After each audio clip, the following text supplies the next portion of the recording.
Assalamualaikum warahmatullahi wabarakatuh. Saya Tiara Agristi dan rekan saya Ani dan Nur Fauzia. Di sini kami akan mempresentasikan Judi 2 untuk memenuhi mata kuliah Fikih Riba Gharar 2 yang dibimbing oleh Ustadz Ahmad Muti. Kepada Anidar, saya persilahkan.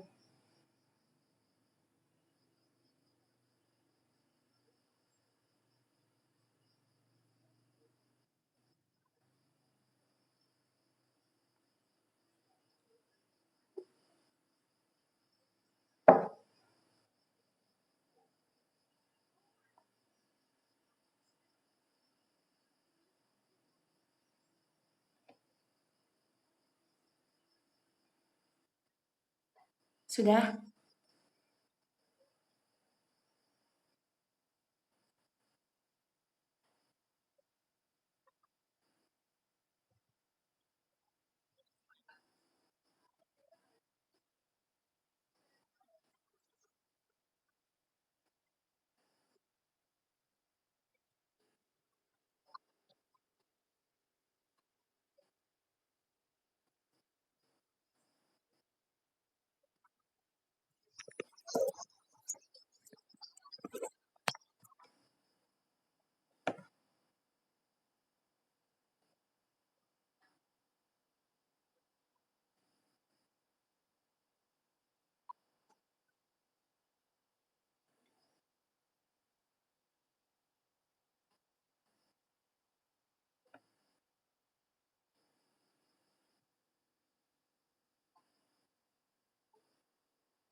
Baik, selanjutnya adalah event lari berhadiah.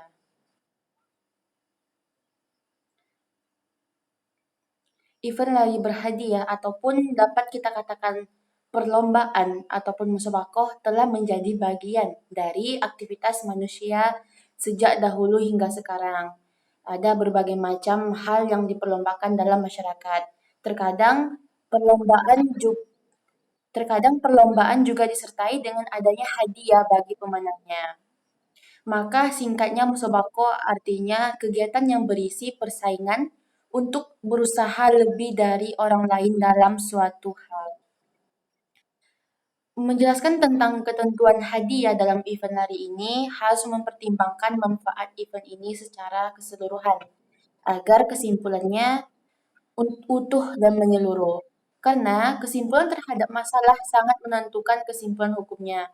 Sebagaimana dalam kaidah fikih dikatakan bahwa hukum terhadap suatu perkara adalah cabang dari gambaran perkara tersebut.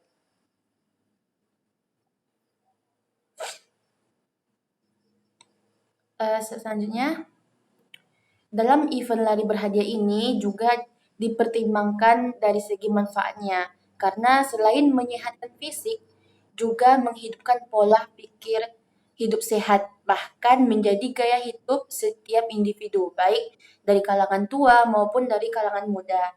Dan event ini sangat dianjurkan dalam Islam, sebagaimana sabda Rasulullah Shallallahu Alaihi Wasallam bahwa mukmin yang kuat itu lebih baik dan lebih dicintai oleh Allah daripada mukmin yang lemah.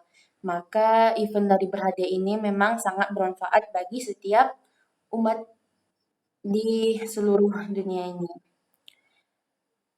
Dan jika tidak terdapat beberapa unsur maisir seperti yang telah disebutkan Anida tersebut, ada dua, yaitu pertama adanya mengandung muhadaroh ataupun pertaruhan di mana salah satu pihak dirugikan dan pihak yang menang itu diuntungkan. Misalnya pihak yang kalah disuruh untuk membayar uang kepada pihak yang menang, maka salah satu pihak di sini sangat dirugikan. Yang kedua adalah perusahaan mengambil dana dari kontribusi peserta untuk hadiahnya, maka ini termasuk unsur maisir. Tetapi jika tidak termasuk dua unsur tersebut, maka ini bukanlah maisir dan permainan ini dibolehkan.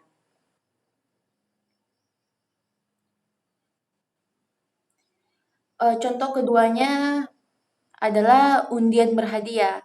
Pada prinsipnya, undian hanya alat atau media yang netral, baik secara tools, promosi, produk bisnis, atau permainan.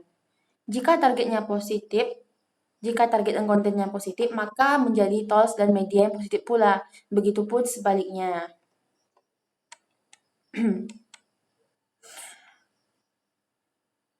Ada beberapa poin agar undian berhadiah tersebut terhindar dari unsur sebagaimana yang pertama adalah hadiah undian bersumber dari dana perusahaan, yaitu yang penyelenggara, bukan bersumber dari iuran yang ditransfer peserta. Ibnu Qudamah mengatakan bahwa ketika dua orang berlomba dan ada hadiahnya, namun masing-masing membayar iuran, hukumnya tidak dibolehkan dan termasuk judi. Karena masing-masing ada dua kemungkinan, beruntung atau rugi. Baik iuran yang dikeluarkan nilainya sama, misalnya masing-masing membayar 10.000 atau iurannya berbeda, misalnya yang satu membayar 10.000 sementara yang satu lagi 5.000. Maka dalam hal ini sudah jelas dikatakan bahwa tidak boleh mengambil dana dari kontribusi peserta. Yang kedua adalah perusahaan penyelenggara program tidak memanfaatkan iuran peserta tersebut sebelum dikembalikan kepada peserta undian, baik dalam bentuk penempatan investasi atau lainnya. Boleh mengambil dana dari kontribusi peserta, tetapi tidak boleh digunakan untuk hadiah, hanya boleh digunakan untuk fasilitas peserta tersebut. Selanjutnya,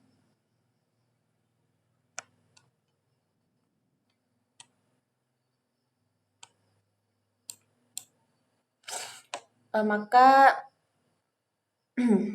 Seperti yang saya katakan tadi, ada 2 poin. Poin tersebut dimaksudkan agar undin berhadiah terhindar dari unsur meisir, agar tidak menjadi modus hadiah bersumber dari penempatan iuran peserta, dengan salah satu indikatornya terhindar dari unsur zero sum game, yang mana salah satu pihak dirugikan, yang satu lagi diuntungkan. Ada beberapa ayat Al-Quran yang jelas menjelaskan bahwa meisir tersebut dilarang, yaitu terdapat dalam Quran Surah Al-Maidah ayat 90, yang artinya, hai orang-orang yang beriman, sesungguhnya khamar, berjudi, dan berkorban untuk berhala, mengundi nasib dengan panah adalah termasuk perbuatan syaitan. Maka jauhilah perbuatan itu agar kamu mendapat keuntungan. Syekh Rafiq Yunus Al-Misri mengatakan bahwa ada 4 kategori meisir. Yang pertama, ada 3 kategori meisir. Yang pertama adalah adanya unsur taruhan dan mengadu nasib, yaitu mukhotaro, yang mana salah satu pihak itu bertaruh, yang satu pihak dirugikan dan yang satu lagi diuntungkan. Yang kedua, hadiah yang dipertaruhkan adalah kontribusi peserta, maka tidak boleh memungut uang dari peserta untuk dijadikan hadiah. Dan yang terakhir adalah pemenang mengambil hak orang lain yang kalah. Misalnya seperti semua peserta disuruh membayar 10.000, dan apabila peserta tersebut ada yang kalah, maka uang 10.000 tersebut diberikan kepada yang menang. Maka ini mengambil hak orang lain yang kalah.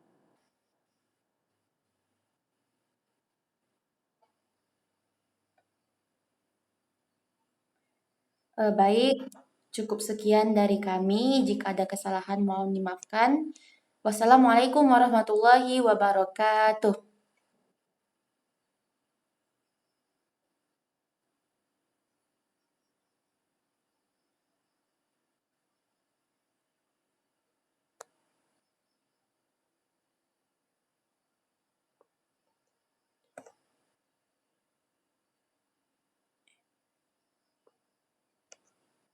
Kok nggak mau teh?